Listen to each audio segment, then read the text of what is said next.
Welcome to the Pregnancy Help Podcast. I'm Christine Grimmett. I'm here with Heartbeat International's Vice President of Ministry Services, Tracie Shellhouse, and we're joined by Toby DeBause, President of Crisis Pregnancy Centers of Tidewater. And Toby has an amazing story of growth and expansion at his organization, so he'll be sharing with us about that today and how all of that played out. And as organizations experience growth, they may be looking for ways to manage that increase in clients in a way that serves the technology-driven clients of today. Next Level Center Management Solution is there to meet your needs. Next Level is a tablet-based, mobile-centric software designed to close the loop from receptionist to client to advocate and nurse, all in real time. From intake forms to telecare to appointment management, Next Level's multilingual platform is there to keep you connected. Visit nextlevelcms.com for more information or click on the link in the show notes. Thank you, Toby and Tracie. It's so great to have you with us. And Tracie, I'll turn things over to you. Great. Thank you so much, Christine. And Toby, thank you so much for taking the time to be with us today. I know that this is a busy time of the year for you, and yet you've carved out the time. This podcast, the idea for it was really birthed out of a conversation that you and I had back in December, as you reached out to just share some amazing things that the Lord was doing there at Tidewater through just you being faithful and looking to see where the Lord's working. But to get started with that story, I would love for you to share a bit about your background in the pregnancy help movement and what brought you in and what's kept you there all these years. Well, my beautiful wife, Karen, brought me into it. I met her at a Stephen Curtis Chapman concert, and we met and married in 9 months. And, you know, because time's the killer of all deals, Tracie and Christine, I had to move. I had to move quick. I didn't want to lose her. I didn't want her to think about it too much. But in the time that we were dating, she was a volunteer at a pregnancy center about 2 hours north of where I live. I went there for the concert. And anyway, so it was the first introduction for me to pregnancy center ministry. She was a volunteer advocate. They called her peer counselor back in the day. She's a volunteer advocate. And as soon as Karen shared that with me, I thought, wow, that is the Christ-like response to this issue. As a young believer, I was very frustrated because I didn't know what to do about it. I hated the injustice of abortion. And, you know, so there were so many areas I would try to lean into, but with, I was just a young guy. I didn't understand it all. I knew to try to talk my friends out of it in college who were having abortions, and but when Karen introduced it to me, I thought, wow, I mean, that's a no-brainer. So when we got married, we immediately started volunteering in our region where we are. And so we volunteered for 5 years. And then the founder of the ministry asked me to come on as their executive director. And I was in business for myself. I came out of college into coffee. I was selling espresso before there was a Starbucks in the area. And I was looking at another coffee business back where Karen used to live.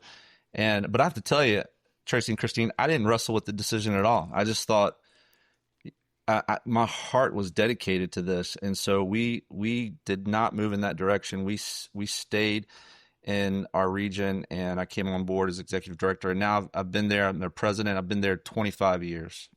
Wow, that is amazing. Well, it's funny that your background is in coffee because I definitely believe in the pregnancy help ministry. It's often fueled by caffeine. Oh, absolutely. And it's a big part of our culture. Do you have a high standard for the kind of caffeine and coffee you consume at your center, or are you like the rest of us just doing your best with drip? Well, I'm a pour over guy, so okay. I'm drinking my pour over all day long, and I like beans from a lot of places. Yeah, that's awesome. Yeah. Well, and coffee does play a huge role in our present culture, and we know the importance of culture in the pregnancy center. And as you and I have talked, that's something that we've discussed often, is the importance of having a healthy culture and everybody understanding where you've been and where you're going. So would you mind sharing a little bit about the culture of your center? What does that positive culture look like? And maybe throughout the years, a little bit of how maybe you shifted or engaged in order to make sure you're where the Lord's called you to be for this season? Yeah, great question. A lot of times you can identify your culture through your core values. And for us, I mean, we've been around. Our founder started the ministry back in '84, Janet Kime, and which, by the way, we're corporately called Crisis Pregnancy Center of Tidewater, but we do ministry. Our clinics are called the Kime Centers, named after our founder, Janet Kime, and her last name means springing or sprouting to life in German, and in Hebrew, which came before German. I don't know if you knew that, but it was a big lesson for me. In Hebrew, it's L'chaim, means life. So the Kime Centers, they're, the women that visit us know them as the Kime Centers, but they're the life centers, and they find life there. And in this ministry, your culture can be identified by your core values. And in all the years of ministry, we didn't until recently identify our core values. And, when you identify your core values, they shouldn't be like aspirational, what you hope you're going to be one day. So our exercise is really just thinking about, like, who are we? Like, what is our culture? And I could go through the list. I'm not. But one specific item on the core values list would be, in our clinics, be there when she will come. That is a core value for us. Like, we are so committed to being there when she will come. We're driven by data. We keep an eye on the data. If it's worth doing, it's worth measuring. And so several years ago, we were pulling some statistics from our call center. And what we noticed, and it was glaring, if a woman called us, let's say on a Monday, she called us on a Monday, and we were able to book her that Monday. Well, if we could book her the same day, 70% of the time she would show. If we would book her the next day, say that Tuesday, that dropped to a 50-50 situation. So that is so significant. I mean, when we got a hold of that stat, we were like, everything is going to have to change. I mean, I don't know in that immediate moment we knew that, but it was just around a few days. It was like, whereas we're thinking on this and talking about this, it's like, we've got to shift. We've got to be there when she will come. I tell the staff, especially the clinic staff, we compare them to firemen, and a fireman, they're in the firehouse, right? And sometimes, there's not a fire every other hour. And so maybe they're sitting around a little bit. But the point is, when the crisis happens and the bell rings, they go into action. And so for our folks, it's like we have a fireman's mentality. Like, we want to be there when she will come. And even if that means, at some odd hours that maybe others wouldn't be there, we want to be there. So I don't know how much you want me to go to this now, Tracie, but we shifted everything to accommodate same day service. I mean, that, and it took us several years because culture, and it was a major shift for us. So it took us several years, and I can talk about it as much as you want, but it was a major shift for us to go into same day service. Yeah, no, that's exactly where I want to go, because I love hearing about your emphasis and understanding that speed to care, speed to service makes a difference. And it's so important that, again, recognizing that the Lord is working. She did reach out and connect. She is looking for, help and services, but being able to meet her where she's at and to be there when she will come. And we know that sometimes, brick and mortar, 9 to 5 hours aren't always when she will come. And so with that, I would love to hear a little bit, as I know that you talked about, if you could book them, if they called on Monday, you could book them on Monday, 70% chance they're coming through. So I know that you were looking at your statistics, and I love what you mentioned about measuring, because I do believe that what gets measured gets done. Right. But often we have to look at the measurements to start with to decide what are we going to do.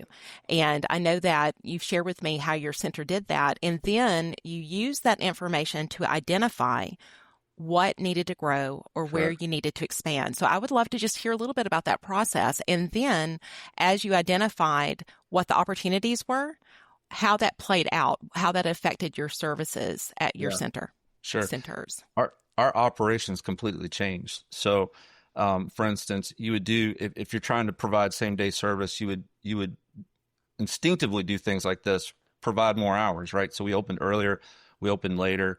We're in 8 o'clock closing time, but they're not getting out of there till 9 or 9:30 sometimes, and so you extend your hours. We increased our facilities. So we opened up, say, in one of our major locations, we opened up an additional exam room so we could have more appointment slots. We put another clinic into place just to have more appointment slots. Goodness, it was so many things. Our call center, we have a call center, a team that works there in the call center. And because if she's going to come, you got to answer the phone.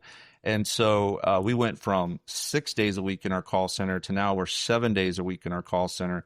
And that is a phenomenal team there. So what I love about my team is, and this is important, especially if you're trying to impact culture and effectiveness in your clinic, like your folks have to have access to the data too, because if it's just top down, it's collaborative in our group. And so, for instance, the call center team really just started looking at their hours, and they realized if we could just open an hour earlier and close an hour later, it was a significant number of more women that we could reach and talk to.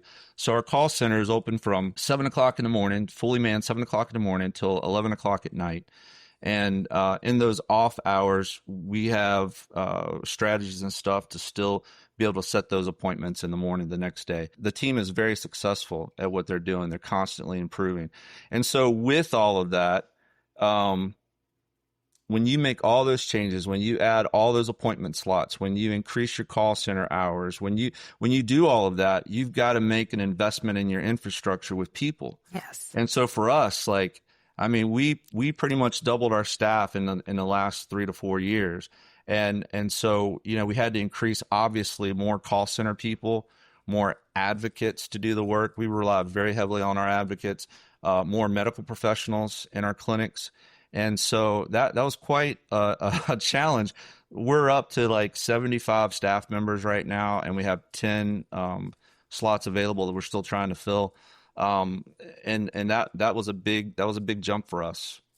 Yeah, that's huge. And so the manpower of administration and being there, but there's also with expansion of your hours and your facilities and your people, there also comes the financial implications of what does it take in order to be able to sustain that, because you're not doing it for a short period of time. You're looking at that this becomes your baseline moving forward. Yep. So if you don't mind, just share a little bit about what that progression looked like for you, and then ultimately what it meant for you as far as having, I guess, I don't want to say up the fundraising game, but maybe the funding game. Yeah. I mean, if you're doubling your staff in 2 to 3 years, it's a significant leap. I mean, that's the biggest number on the budget, and we absolutely have had to add staff in our fundraising department and work on our procedures and our strategy there and fundraising, and it has certainly grown significantly. I talked to a lot of pregnancy centers, and it seems post-COVID, a lot of pregnancy centers saw a surge actually in giving, where a lot of folks were concerned about losing funds. But we needed a very significant surge to cover that kind of growth. And to be honest with you, Tracie, we're getting a little bit ahead of our skis now. It's tight. We came in, I would say in my 25 years, and my first 2 years were terrible. I mean, it was me and an office manager. 2 people had quit. 1 was fired. That was before I came on. So it was me and an office manager. And then quickly we hired 2. And those were tough days. But I would say last year was my hardest year of ministry in my 25 years on staff, and just the lift it takes to keep this momentum going, and even in the expansion of services, expansion of advertising. I mean, the abortion pill providers, they are so competitive. I mean, they're just lined up around our region. I'm in the Virginia Beach area, and there are just so many abortion pill providers targeting our area. And in Virginia specifically, there's a new group that's come on, and they work in 2 states. They only target 2 states, New Mexico, and late last year they started targeting Virginia, and they offer discounted abortion pills. So where it typically costs The women we served anywhere between $350 and as much as $500 to get those pills. This group claims that they can provide it for as low as $90. And the reason why they do this is because they're a nonprofit. They take donations. And you're going to think this is outlandish, but it's true. This nonprofit is recognized by the IRS as a church. And the name of this church is called the Satanic Temple. And so they are targeting our region, our women in Virginia and here in our community to sell those abortion pills. It is horrible. So the increase in competition, that drives cost up as well. We spend on average about $14,000 a month just with Google. That's not all our marketing efforts, but just writing the check to Google, it's $14,000 a month. And Wow. But not only do we need to be there when she will come, we got to win that moment online, because if she chooses those other ads, that's death. We know this. For us, it's life, and it's so critical that we win that moment. So It's probably a mantra around our ministry as well. And it's interesting, because what I hear you saying is, through looking at your statistics, through your team coming together and looking at effectiveness, you recognize new opportunities. You recognize that you could increase impact, that you had the opportunity through speed to care and being there when she will come, that more lives could be touched and more lives could be saved. And yet, at the same time, that affects culture, because you have to have buy-in from your entire team. Because as we expand, growth is uncomfortable. There's always growing pains with that. And then there's also the funding aspect of it, and then how that affects your team too. And so I think it's interesting when I hear, you know that you're where the Lord has called you and you've stepped into that space, and yet it's been a hard year. And so how does that, as far as the culture, so you've got a team that recognize with you, we can expand hours. If we can just do an hour earlier and an hour later on the call center, we can get to more women. How do you manage that within the culture as you're recognizing and stepping into spaces that also do come with growing pains? How does that affect your team overall? Do you see people leaning in and they're excited but praying harder? Do you see people sometimes getting discouraged? How do you lead in that culture? Yeah, I mean, you got a couple of things there. Well, culture eats strategy for breakfast. And though you can have the best statistics and so forth and the best laid plans out there, you're not doing this alone. And that's the beautiful thing. You're not doing this alone. We're better together. I mean, that's just the blueprint in Scripture, from Ecclesiastes 4 to Ephesians chapter 4, verses 15 and 16. We're just better together. So that's a good thing. But the other side of it is, I can say, hey, we're gonna take that mountain on, right? But I need these folks to come with me. And we have a remarkable team. But I have to tell you, years ago when we started this process, you're talking change, significant, radical change. And the truth is, in every organization, people do not like change. And so as you're going, the truth is, it does, there's a lot of bumps in the road. And, first of all, we got to consider one another better than ourselves, right? So you got to be very thoughtful of the people around you. But here's the thing, Tracie, and so saying all that and how much we value people, I hope this balances out the statement I'm getting ready to make, which is, in the change, in the direction you're going, some people really don't want to go there. And that's okay. Like, we have seasons. I mean, I've been here 25 years, but my season will end one day. I don't know why it will end or when it will end. And I always thought it was going to end much shorter than what it's been. I never would have thought it'd go this long. But, seasons end. And so for some folks, they have to make that decision that, that their season's over. And sometimes in leadership, you got to make the decision for them, and that's hard. But you have to honor the Lord in all these things. And, I'm not saying we did it perfectly, but that was obviously rocky and hard. And that is the way it is when you deal with culture and you deal with change. Yeah. And it's interesting how the seasons play out too. I know that with the organization that I was with before I joined Heartbeat, we went through some major changes. We started focusing much more on intervention services. We continued all of our support services, our parenting classes, our material aid, and so forth, but really, really began to emphasize getting to that client in that crux, in that moment of decision.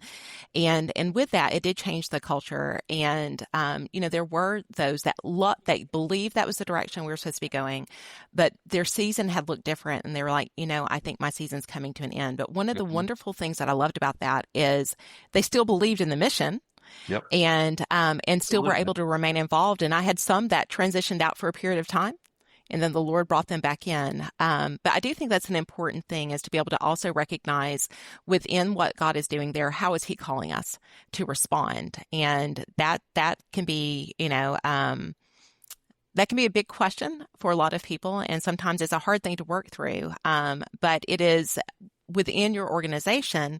It can also sometimes be hard to lead through too, because as we're wanting to keep everyone encouraged, and also to be able to bless and release well when that's the season and the time, and also to encourage and empower when maybe it's like, no, just dig in. We're good. We're taking some ground. And, when you're climbing that mountain, like you mentioned, you can see that mountain and that's where you're supposed to be, but you're not going along.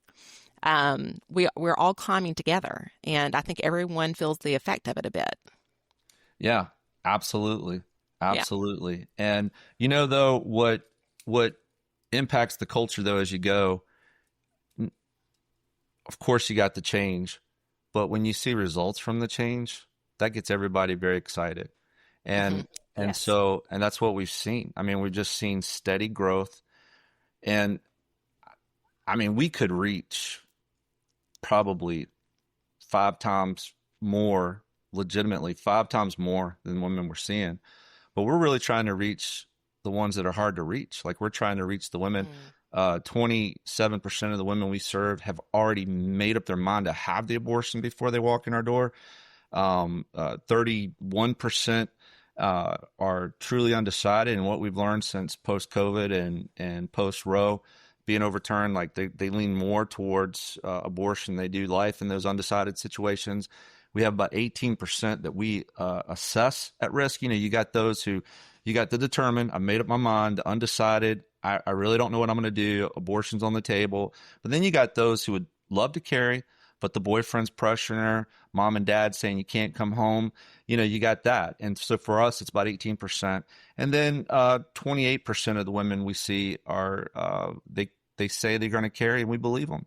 Of course, that goes the other way sometimes, but it's rare. So what I'm saying is, we're reaching the woman we want to reach, which is, though we love serving the carry determined woman, we're so focused on reaching that undecided, the determined, and those who are being coerced, and so we're reaching them.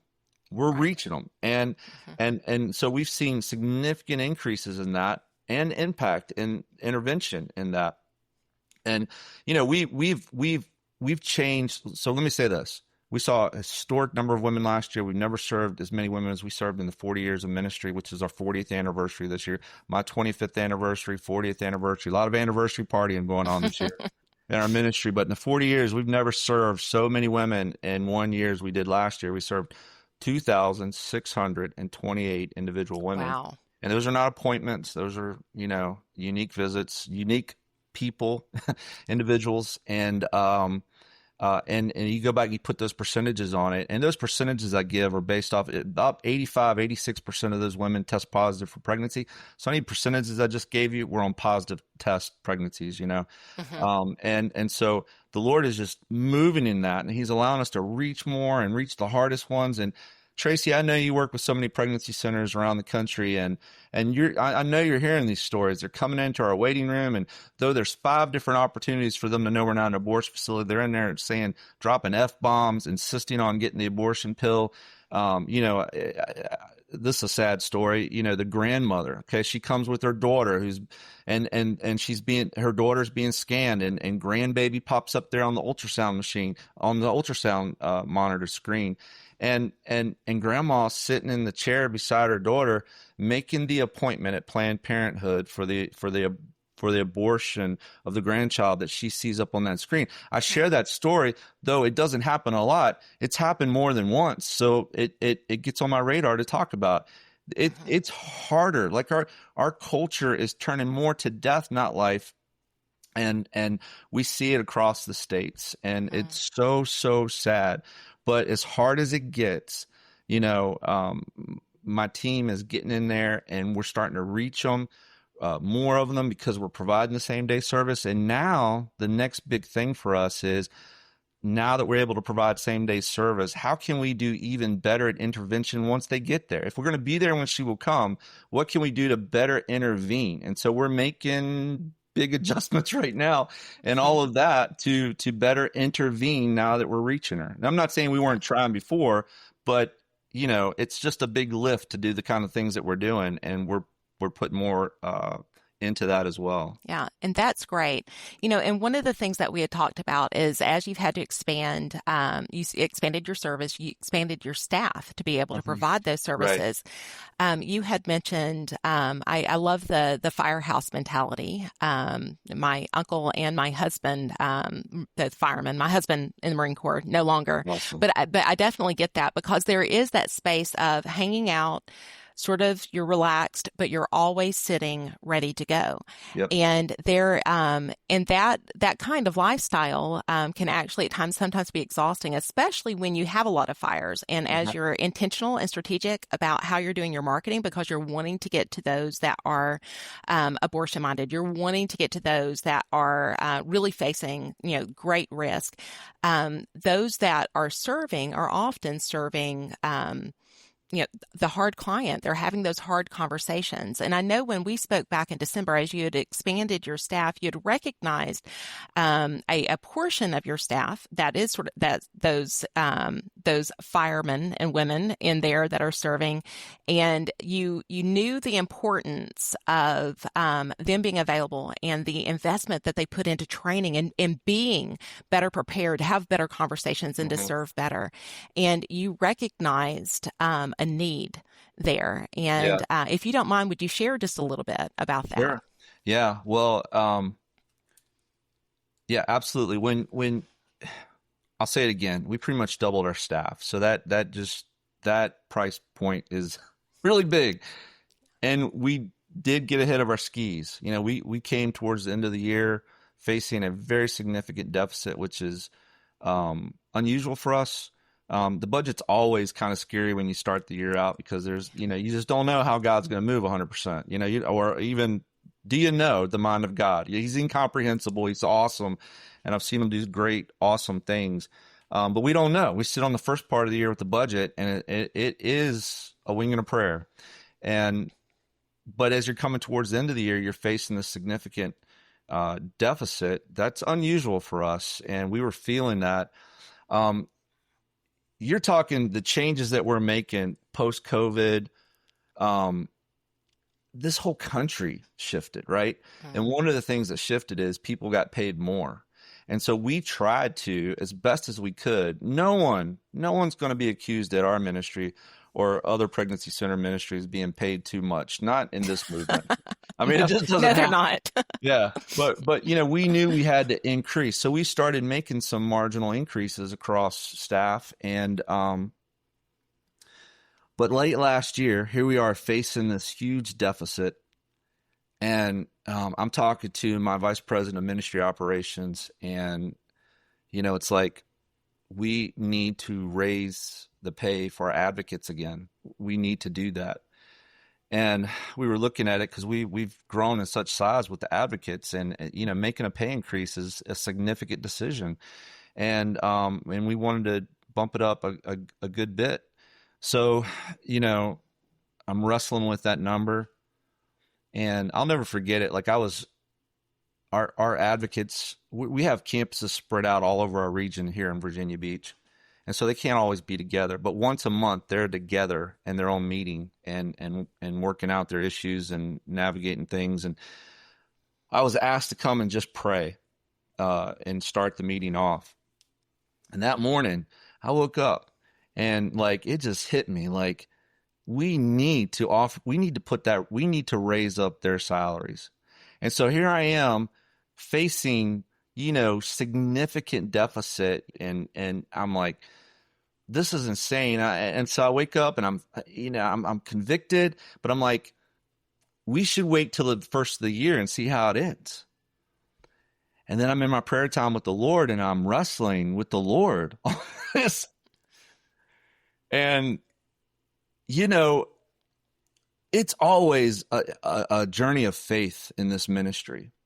And if God's telling you to do something, you need to do it. You need to have faith in him. If things are lining up, and I always tell people, because, like, if he's telling you to jump over the cliff, well, you got to have enough faith to go.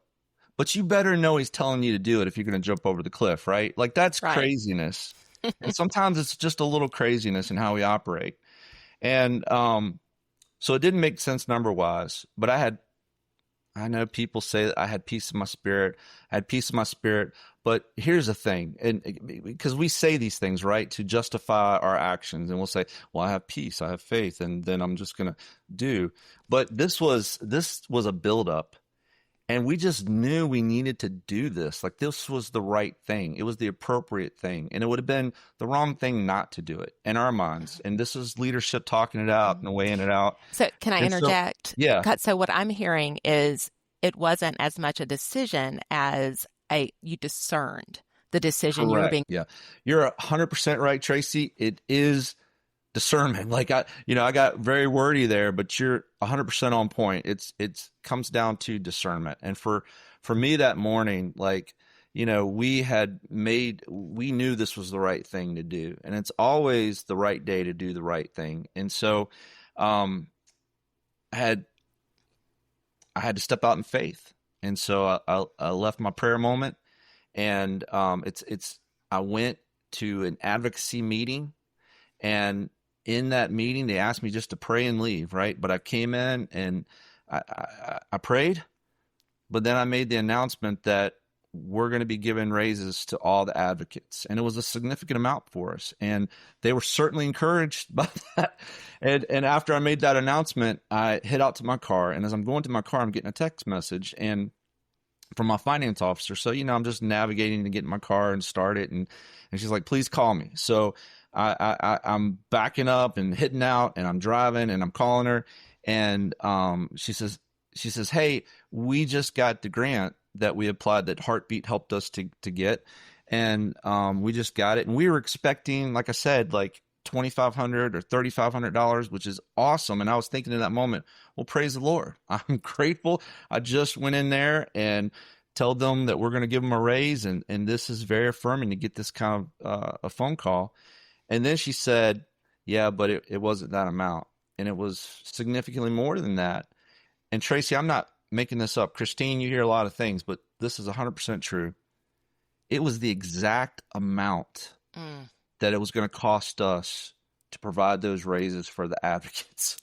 And so I'm driving down the road and I'm hearing this and I'm like, Lord, you just moved. Like, you didn't have to do this the way this is dramatic.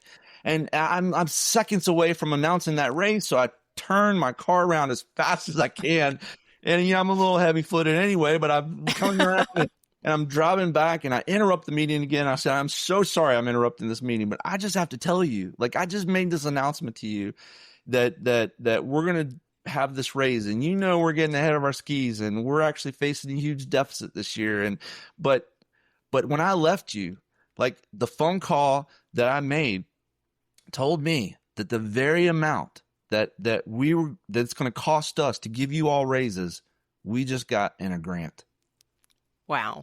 Everybody started applauding. It was a remarkable moment. I'll never forget it. It was just it will be a highlight in my 25 years.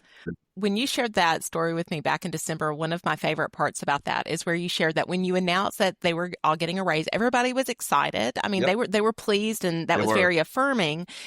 But when you came back and shared that the Lord had miraculously met a need, it went from just being, appreciative and affirming to praising God. Yes, they were cheering the Lord on. That's right. Clapping, cheering. That's right. And, it was just an amazing moment. And Yeah. it was just a great faith-filling moment for all of us on this team. Like, our Lord is with us. Yeah. And so the Lord met that particular need that way. But I know that you also shared that, another donor came alongside and helped make up some of the other gap, because you were, as you said, ahead of your skis. And, but you were trusting that that's where the Lord's calling you. And that's a Yeah. safe place to be if you've discerned that. Would you agree? Yeah, absolutely. That deficit we were facing, we had a donor really come out of, we weren't expecting this. He offered a very significant, we don't get gifts like this. We were facing like a $300,000 to $400,000 deficit, and this person stepped up and did a match gift, true match. Like, we had to get it matched, and the people responded. God's people responded, and we ended up with a surplus at the end of the year instead of a deficit. Again, only God. Like, we could not steal His glory in this moment. Like, no way. We've got an awesome fundraising team. As awesome as they are, it wasn't our great skill set that provided this. It was our God, and we're so grateful. We always celebrate what we know the Lord is doing, and we know that He provides vision, and then He also makes provision for the places that He calls us. But we have to have the faith to step out there, because rarely when we're stepping out, do we know exactly what that path is going to look like and where it's going to lead. My husband and I often talk about it, and he mentions the scene from Indiana Jones where he's standing and there's the huge crevice, and he's got to get to the other side, and there's no way to get there. And then finally, he sort of goes through the puzzle, the problem or whatever, but it was a leap of faith. And then when he stepped, then he landed on solid ground. And then all of a sudden the path began to make sense in front of him. Then he started to be able to discern it a bit. But just like what you were saying, is if you're going to step over that cliff, if you're going to take that, then you need to discern that that is where the Lord's calling you. That's right. But then trust that He's got a plan. And what's wonderful is then we get to experience miracles like that. That's right. And I'll say this, because we're people of faith, and we've been in this movement a long time. Sometimes you step out and it's not prosperity, it's painful. And the Lord has something for you in that too. Yes. So He's using it all. He's using it all for His glory and the good of this ministry and the good of these families that we serve. And however He does it, again, I can't even begin to scope it all out. But I will say this, I think this is worth saying real quick, Tracie. I'm just so grateful for Heartbeat, because you epitomize this, like, in talking to you, and I know it's the heartbeat of Heartbeat. You care about these pregnancy centers. You take it on the chin for us. You guys were the pathway for this provision for us, and I'm just so grateful, because you had nothing to gain from that. Nothing. We had to gain, and you guys did the work and provided that pathway. God's using His people, and I'm just so grateful. And He used Heartbeat. He used you. And so thank you, sister. Well, it is our honor and privilege, and we love pregnancy help. We love reaching and rescuing and renewing communities for life. And the way we do it is coming together, because the mission field is so great. It is so big, and it takes all of us all together, locking arms and praying and trusting that where He leads us, He's going to make provision. So for those that are possibly looking at their statistics, maybe they're recognizing that there might be new opportunities or new places that they're discerning the Lord's calling them into something that might look a little scary, or maybe it's just new. What encouraging words or final thoughts would you have for them as far as choosing faith, and definitely choosing faith over fear? Yeah. Well, first I'll say, what you focus on grows. And so focus on it. And I know I've heard it you're so into the numbers. Well, we have a core value where we say results matter because people matter. We're not looking at these numbers just for the pure satisfaction of numbers. Look, there's easier ways for me to pay my mortgage. There's other places to be, right? But we're here to save lives, spare hearts, and spread the gospel of our Lord and Savior, Jesus Christ. And so how are we doing with that? You should ask. And we know, like we water, we plant the seed, and the Lord brings the harvest. I get that. But you've got to look. You've got to look at your numbers. You got to have your measurements. And I hope after this podcast, the people would go, hey, maybe we should consider how we're doing with same day service. Not every woman's going to pick same day. You might have it available to her, but she might not pick it. For us, it's 25% of our patients will say yes to coming in that day. And we just keep working on in our call center, getting that number to improve, because we know most likely she's going to show. And it's such a difference between that day and the next day. And then on the faith piece, Tracie, I think we've already put it out there. Like, if the Lord tells you to do something, you do it. Faith is so critical. One day, we won't need faith ever again. Isn't that a wild thought? Like, we won't ever need faith again. Yet on this side of eternity, our ministry, we always hang on a verse every year that we meditate on. And our verse for this year was John 10:10. The thief comes only to steal, kill, and destroy. Jesus then says, but I've come to have life and have to the full. And, our parents looking for the good life, but we want them to have the full life. We don't just want life for these babies. We want life for mom and dad too. And Jesus is life. He's everything. He is the full life. And in the full life, there's good gifts that Jesus gives us. One is salvation. So in that John passage, Jesus is saying, I'm the gate. He's the pathway to salvation. He also says, I'm the good shepherd. I die for my sheep. Like, not only is he the pathway to it, he's the provision for our salvation. So salvation is a good gift of Jesus. But the other good gift of Jesus is faith. He gives us faith. And that is a beautiful, beautiful thing. And, faith is so critical in Scripture. Faith is how we receive the grace, right? By grace through faith are we saved. It says that without faith, it's impossible to please God. Think about that. It's so critical, faith. The big faith chapter of Hebrews 11, right? It's by faith that Abraham got his inheritance. By faith, Noah built the ark. And you're like, man, faith does awesome things. Like, this is so cool. And then by faith, Elijah, he escaped death. You just got to just ascend on. And you're like, faith is awesome. But then as you get to the latter part of the chapter, it's like, and by faith, these people were martyred, tortured, sawn in two. Some of them were cut in half because of their faith. And yet it's impossible to please God without it. When I first started in the ministry, one of my very first pastor meetings, the pastor said to me, Toby, son, you've got a lot to learn about faith. He was 100% right. I was so anxious and worried.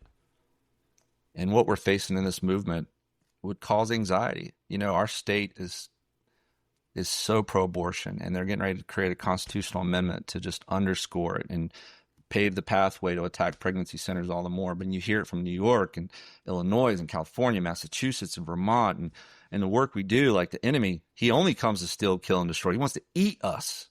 So you got to have great faith to be in this to begin with. But we know, Tracie, like, you've been around this for a while. And Christine, you get to hear testimonies in these podcasts. And what we see, though, is in all this, the Lord is with us, and we can have faith, though we can't see clearly. We have faith, and the Spirit provides that for us. And as we walk that out, we see him move. And this is where I'll end. At the end of all of Job's trials, he said this. He said, before I'd only heard about God, but now I've seen God. And though one day we won't need faith again because we'll be able to see Jesus so clear. Yeah. But even now we get to see Jesus move. And that time where I give testimony, and that was just one of so many times where I saw God move and I couldn't steal his glory. There's no way we could. We saw him move, and that fills your faith. And if we have faith, this is why it's such a good gift from Jesus. If we have faith, we can get through anything that we're doing here. Yes. Yeah. And my experience has been faith increases faith, because when we have faith, we experience God move. We experience the miracles. Absolutely. We have those testimonies Sure. that become our own Hebrews 11, where we're saying, and by faith, we made the choice to make a decision that even financially may not have made sense, but we had discerned Right. that the Lord did, and he made provision. And it reminds us that we can trust him when we follow him where he calls us, even if we can't see the next step ahead. We trust. You say it so much better than me. You're right. Faith builds faith. That's what I was trying to say, but I got all preachy. But you're right, Tracie. Faith builds faith. Well, and I think in the situation specifically to what you're talking about, when we're talking about financial, because there's all different kinds of places that the Lord calls pregnancy help to move into. And there's different pressures. And sometimes it's a financial pressure. Sometimes it's the pressure of opposition, of the words of those that oppose us, and we get to experience that a good bit with Heartbeat, and with the abortion pill reversal and those that are trying to say negative things in those spaces. But it is so important to press into that, but especially when it comes to the financial, not being I don't want to say not disregarding the importance of it, because fiduciary responsibility is a very important responsibility for the board and the leadership. And yet at the same time, it is always important to look at the light over the ledger. If we trust that the light is where he's calling us, that as we step into that, then he will make up the needs that we have. And he can reconcile a ledger, and he can balance things in his timing and in his way. And often it's not how we expect it. And that's okay. That's one of the most wonderful things about serving the Lord, is he does a lot of unexpected things. That's right. All right. Okay. And with that, Christine, I'm going to hand it back over to you. Thank you, Tracie. Thank you, Toby, for your yes, even initially, to stepping up to leading this organization, and then your continued yes as you experience so much growth. And it's a brave yes. And so if we have listeners who are feeling that pull towards what is the next step for their organization, I hope that they find this incredibly encouraging, just as I have. I know Tracie has, and we love to hear stories like yours. So if you're listening to this and this has been really encouraging for you and you would like to share it with someone else, please do. This growth is kind of contagious if you think about stepping out in faith and what the amazing work that God can do through those that say yes to him. So again, share this episode, subscribe to the podcast so that we can keep more encouragement, more learning and training related to pregnancy help coming your way. And thanks for listening to this episode of the Pregnancy Help Podcast.